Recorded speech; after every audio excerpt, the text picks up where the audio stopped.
I'm going to talk about factoring polynomials, and in particular, I'm going to talk about factoring the difference of two squares. So let's jump in with this problem. It is x squared minus 25.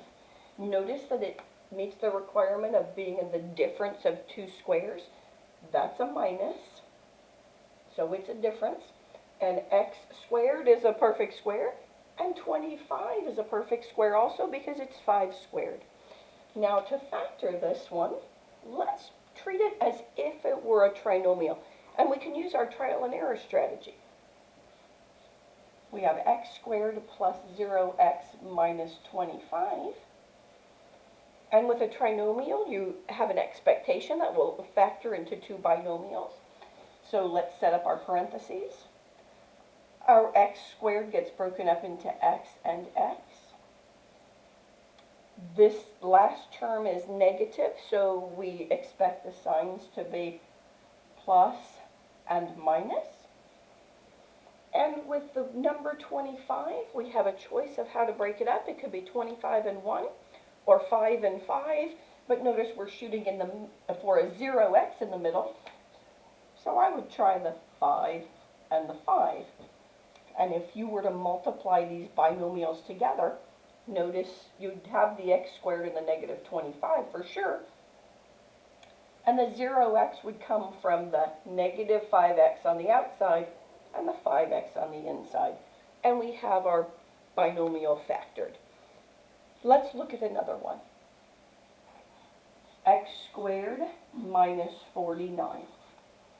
Again, it's the difference of two squares. Let's put that 0x in again.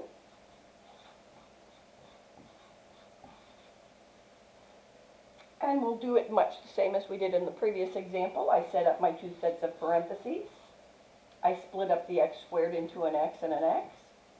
I see a negative on my last term, so I know one sign must be plus and one must be minus. And with a 49 here, my choices are 1 and 49 or 7 and 7. But because I need a 0 in the middle, 2 7s looks good. I would have a negative 7x on the outside and a positive 7x on the inside, which would add up to 0. So this polynomial, x squared minus 49, is factored. But look at how similar the results were. We started with the difference of two squares each time, and we finished with two binomials in each problem. And the binomials were the product of conjugates. Let me write that word for you. Conjugates are binomials that are exactly the same, except one has a plus in the middle and one has a minus in the middle. It turns out that the difference of two squares always factors into conjugates. So we really don't need to use a trial and error strategy when factoring those. So let's try another problem.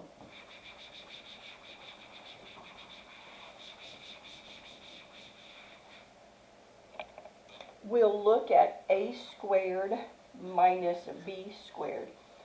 Often people consider this a formula for factoring the difference of two squares. Because if we have a squared minus b squared, we can set up our two sets of parentheses. Our a squared gets split up into a and a. Our b squared gets split up into b and b. And we make sure we put a plus in one binomial and a minus in the other. And it's factored. So this represents a formula for the difference of two squares. That is, a squared minus b squared always factors into the product of these binomials, a plus b and a minus b. So let's do another problem. Let's look at 64x squared minus 49y squared. If you want to factor these two, we just need to identify what's being squared in this binomial.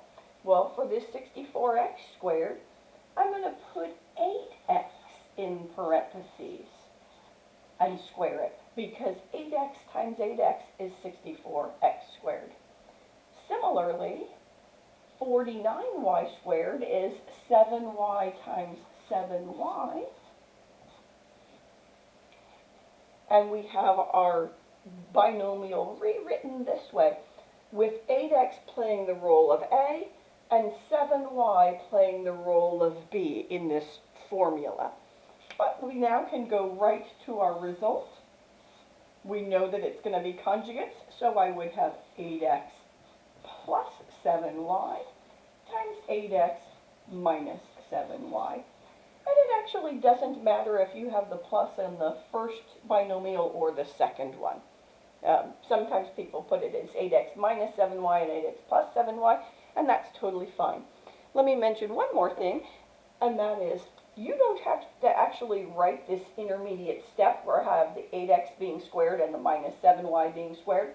If you're comfortable going right from 64x squared minus 49y squared down to the result of the product of those conjugates, go ahead and do that.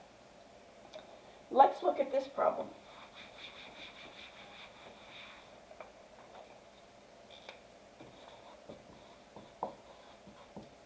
We'll have 3ab squared minus 48ac squared. Recall that any time you factor a polynomial, you look for common factors first. We have a 3a in common, so we will remove that 3a, and then we'll be left with b squared minus 16c squared inside the parentheses. And now we can see in the middle of this problem we have the difference of two squares, so we will factor that into conjugates. The 3a stays out front. I set up my two sets of parentheses, and this b squared minus 16c squared will factor into the conjugates of b plus 4c times b minus 4c. And this one is finished.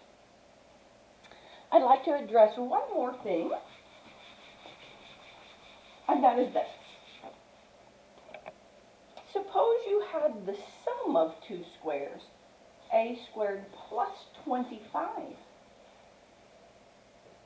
We don't have a formula listed for, or I didn't write a formula for the sum of two squares. Let's see why not. Suppose we treat it like we did the first example. I write it as a squared plus 0x plus 25. And we expect it to factor into two binomials. I could split up the a squared into a and a. Because this last term is positive, I know the signs must match, either both plus or both minus in the middle of our binomials. I'll put both plus for now. 25 breaks up into 5 times 5, or 25 times 1. But if I need a 0 in the middle, 5 and 5 are the only numbers that make sense. But now if you multiply this out, you end up with a 10x in the middle. If I change these signs in the middle to minuses, that doesn't help anything, because now I have a negative 10x in the middle instead of a 0x. And then you run out of things to try. A plus and a minus won't give you a positive 25. So in fact, a squared plus 25 is not factorable with respect to the real numbers. So we would say that a squared plus 25 is prime. So I hope you'll go practice factoring some polynomials.